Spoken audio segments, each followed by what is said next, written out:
अस्सलाम वालेकुम नाजरीन। उस्मान खान के साथ वही हुआ जिसका डर था।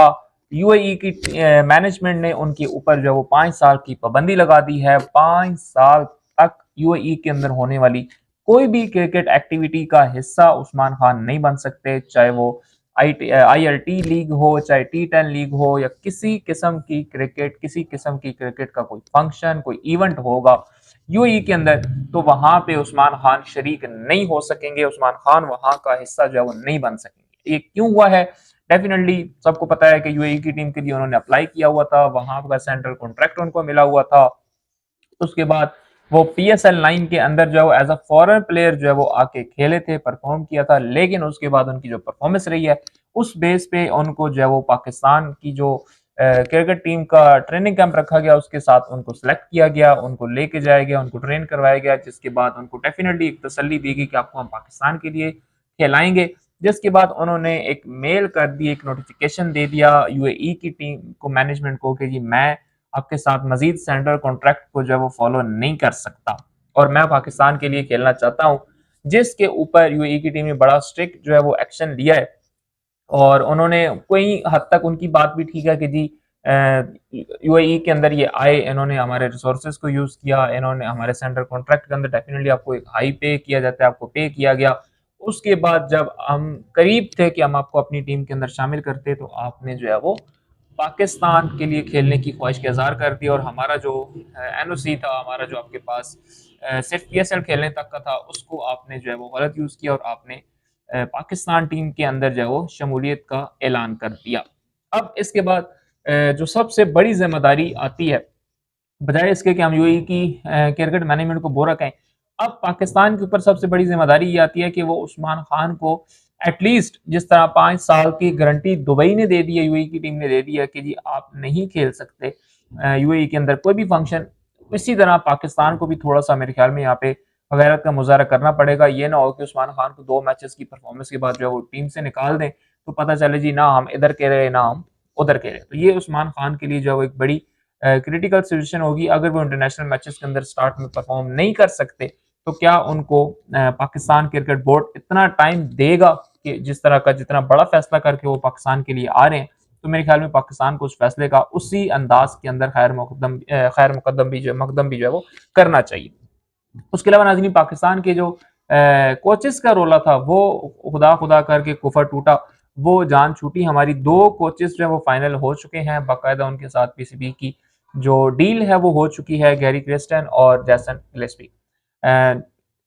गैरी क्रिस्टन जो है वो आपके पास हेड कोच होंगे, जो ग्रैन क्रिस्पी हैं वो आपके पास जो है वो एज अ बॉलिंग कोच और असिस्टेंट कोच के काम करेंगे। बहुत जल्द जो है वो ये 2 कोचेस पाकिस्तान जो है वो पहुंच जाएंगे और उसके बाद ये पाकिस्तान के साथ एटलीस्ट T20 वर्ल्ड कप 2024 तक जो है वो रहेंगे। उसके बाद इनकी डेफिनेटली परफॉर्मेंस के बाद जो हमारा बोर्ड हाल करता है, वो खुद ही हमें पता चल जाता है कि अब ये रहेगा या ये जाएगा। तो उम्मीद ये की जा रही है कि जी गैरी क्रिस्टन और गिलेस्पी के आने की वजह से काफ़ी जो चीज़ें हैं पाकिस्तान की वो मज़ीद बेहतर होना शुरू हो जाएंगी।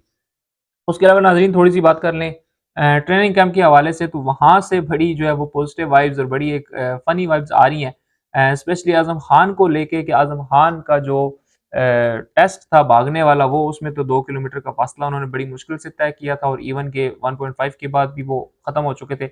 लेकिन जो रस्साकशी का वहाँ पे मुकाबला था, वहाँ के बादशाह आज़म खान के, और उन्होंने अपना ये ट्रेनिंग टेस्ट सबसे अच्छा पास किया, ज़ोर आजमाई वाला, और उन्होंने अपनी जो उनकी साइड थी उसको वो रस्साकशी जो है वो जितवा दी। अकेले सर के ऊपर उन्होंने अपनी कमर के ऊपर बांधा हुआ था, जिसकी वजह से जो है वो उनको काफ़ी सराहा गया।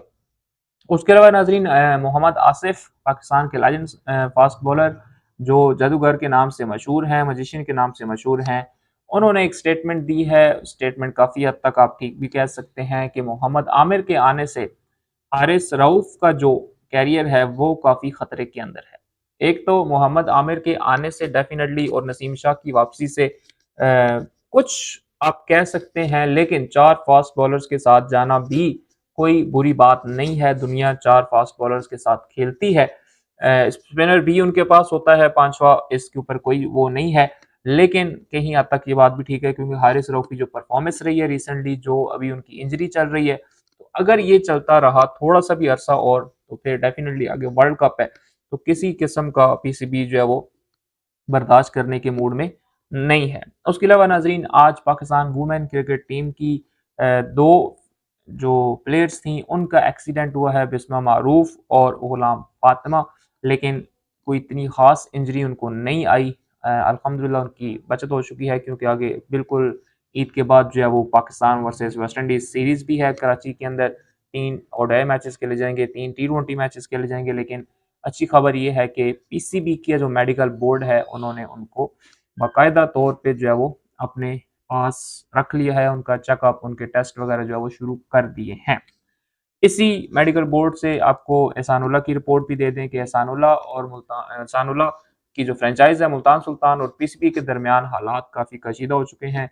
मुल्तान सुल्तान का कुछ कहना और है, पीसीबी का कुछ कहना और है।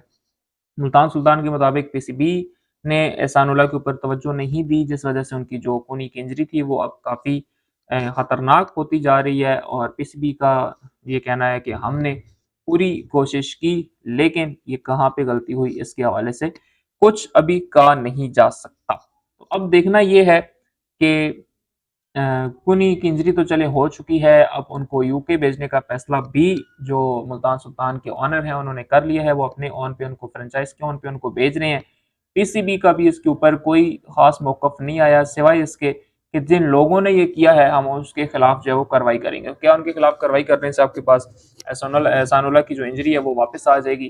तो ये इस टाइम जो है वो बड़ा सवालिया निशान है कि पीसीबी अपने प्लेयर्स के साथ आखिर क्या कर रहा है। तो ये थी नाजरीन अभी तक के अपडेट्स। अगर आप हमारे चैनल को पर नए हैं तो हमारे चैनल को सब्सक्राइब करें। बहुत जल्द मिलेंगे इंशाल्लाह अपनी अगली वीडियो के साथ, तब तक के लिए अल्लाह हाफ़िज़।